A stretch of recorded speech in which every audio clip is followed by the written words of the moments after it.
हाय दोस्तों, आप सभी को हमारे YouTube चैनल ऋषि स्टडी पॉइंट में बहुत बहुत स्वागत है। तो दोस्तों, आज हम लोग क्लास 7 के इतिहास के चैप्टर नंबर 1 को देखने वाले हैं, जिसका नाम है मध्यकाल में भारत। आज हम लोग इस चैप्टर के सभी अभ्यास के प्रश्नों को देखने वाले हैं। तो दोस्तों, आज के हमारे इस वीडियो को आप लोग शुरू से अंत तक देखें। और हाँ, यदि आप लोग हमारे इस चैनल में नए हैं तो हमारे इस चैनल को सब्सक्राइब कर ले और बेल आइकन को दबा ले। तो चलिए दोस्तों, एक एक करके उन सभी क्वेश्चनों को देखते हैं। आज का हमारा पहला क्वेश्चन कह रहा है कि रिक्त स्थानों की पूर्ति करें। पहला क्वेश्चन है कि अल इदरीसी एक डैश था। तो अल इदरीसी एक भूगोलवेत्ता और लेखक थे, इसलिए इसका सही जवाब होगा भूगोलवेत्ता और लेखक। हमारा अगला क्वेश्चन है कि भारत का मध्यकालीन इतिहास डैश वर्षों के दौरान हुए परिवर्तनों का अध्ययन है। तो भारत का मध्यकालीन इतिहास 1000 वर्षों के दौरान हुए परिवर्तनों का अध्ययन है, इसलिए इसका सही जवाब होगा 1000 वर्ष। अगला है नक्शा या मानचित्र बनाने वाले व्यक्ति डैश कहलाता है। तो नक्शा या मानचित्र बनाने वाले व्यक्ति को हम लोग मानचित्रकार कहते हैं। अगला है कि अरबों के सिंध विजय की जानकारी डैश नामक पुस्तक से मिलती है। तो अरबों के सिंध विजय की जानकारी चैनाना नामक पुस्तक से मिलती है।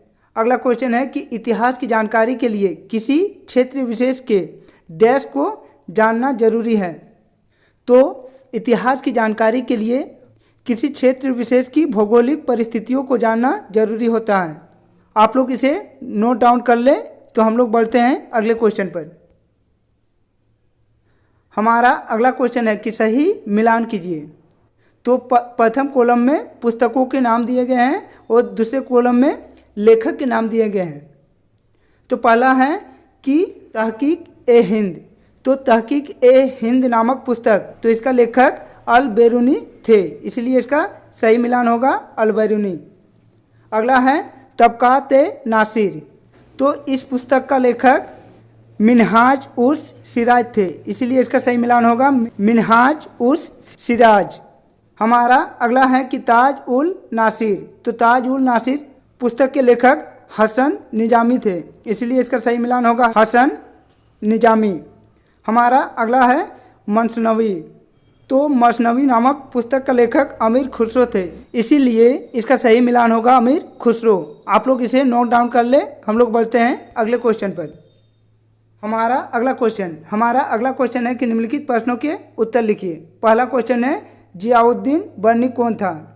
तो इसका सही आंसर होगा कि जियाउद्दीन बर्नी एक इतिहासकार एवं राजनीतिक विचारक था, जो मोहम्मद बिन तुगलक और फिरोज शाह के काल में भारत में रहा। हमारा अगला क्वेश्चन कह रहा है कि हिंदू धर्म ग्रंथ भगवत गीता क्या संदेश देती है। तो इसका सही आंसर होगा कि हिंदू धर्म ग्रंथ भगवत गीता हिंदू धर्म का पवित्र धर्म ग्रंथ है। भगवत गीता हमें ज्ञान योग एवं कर्म योग के आधार पर किसी भी प्रकार के भेदभाव को मिटाकर समभाव का संदेश देती है। तो दोस्तों, आप लोग इसे नोट डाउन कर ले। हम लोग बढ़ते हैं अगले क्वेश्चन पर।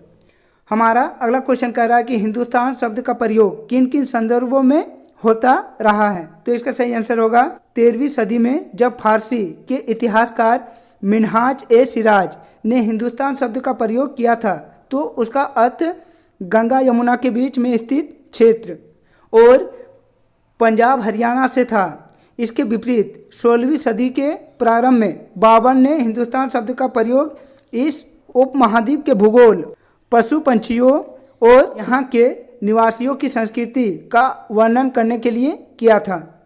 आप लोग इसे नोट डाउन कर ले। हम लोग बढ़ते हैं अगले क्वेश्चन पर। हमारा अगला क्वेश्चन कह रहा है कि मध्यकाल में कृषि में किस नई तकनीक का इस्तेमाल किया जाने लगा था। तो इसका सही आंसर होगा कि मध्यकाल में कृषि के लिए अलग अलग तकनीक का इस्तेमाल किया जाने लगा, जैसे सिंचाई रहर से होने लगी, जिससे उत्पादन में वृद्धि हुई। कटाई में चरखों का इस्तेमाल होने लगा। इन्हीं तकनीकों से मध्यकाल में लोग कृषि करते थे। हमारा अगला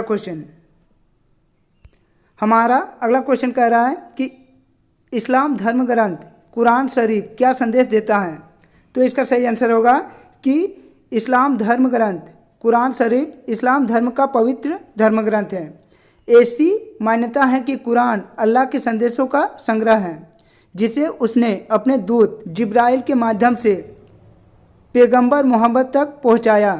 कुरान एक ईश्वर की सत्ता को स्वीकार करता है तथा प्रेम करुणा एवं उदारता में विश्वास का संदेश देता है। हमारा अगला क्वेश्चन कह रहा है कि इतिहासकारों के लिए एक लेखक के बात का पता लगाने के लिए विभिन्न पांडुलिपियों का अध्ययन क्यों जरूरी होता है। तो इसका सही आंसर होगा कि इतिहासकारों के लिए एक लेखक के बात का पता लगाने के लिए विभिन्न पांडुलिपियों का अध्ययन जरूरी होता है, क्योंकि छापे खाने के अभाव में पांडुलिपियों की प्रतिकृति लिपिक या नकल बीज हाथ से बनाते थे। ऐसा करते समय कुछ शब्दों अथवा वाक्यों में फेरबदल कर देते थे। कालांतरण में इन प्रतिलिपियों की भी प्रतिलिपि बनाई जाती थी, जिस कारण एक मूल ग्रंथ की कई प्रतिलिपियों में काफ़ी अंतर आ जाता था।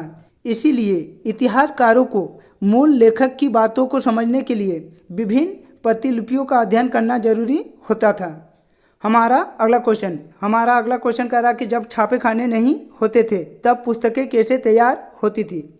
तो इसका सही आंसर होगा कि जब छापे खाने नहीं होते थे तब पुस्तकों के लेखक का कार्य पांडुलिपियों में किया जाता था, जिसके कारण पुस्तकें बनाने में सालों लग जाते थे। इस प्रकार पुस्तकें तैयार होती थी। हमारा अगला क्वेश्चन कह रहा है कि मध्यकालीन इतिहास के विभिन्न स्रोतों में आप किस स्रोत को ज़्यादा महत्व मानते हैं।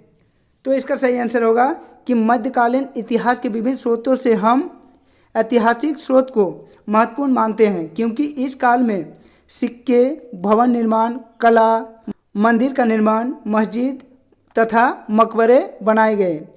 इनमें से कुछ स्रोत आज भी हमारे बीच मौजूद है। आप लोग इसे नोट डाउन कर ले। तो दोस्तों, यदि आप लोगों को आज का हमारा ये वीडियो अच्छा लगा हो तो हमारे इस चैनल को सब्सक्राइब कर ले और बेल आइकन को दबा ले, और हाँ, अपने दोस्तों को ज़्यादा से ज़्यादा शेयर करें। तो चलिए दोस्तों, और एक नए वीडियो के साथ फिर मिलते हैं। तब तक के लिए बाय।